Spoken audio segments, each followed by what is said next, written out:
मगाशी काम करताना फोन वाजला. आमचा फॅमिली फ्रेंड आहे सुधाकर, त्याचा फोन होता.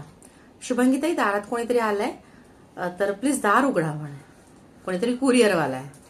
मी बरं म्हटलं आणि पटकन जाऊन दार उघडलं. डोक्यात असं होतं की कोणीतरी कुरिअरवाला बाहेर उभा आहे. बाहेर जाऊन बघते तर कोणी कुरिअरवाला नव्हता.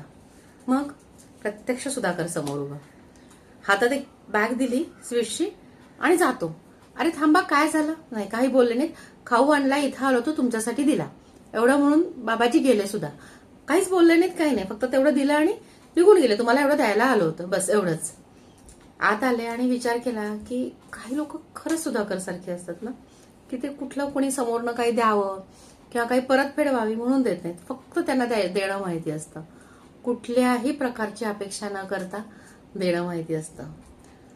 मला ऐकायला आवडेल की तुमच्या आयुष्यात असा कोणी सुधाकर आहे का, किंवा तुम्ही कोणासाठी सुधाकर होऊन गेलेला आहात का? प्लीज कमेंट करा.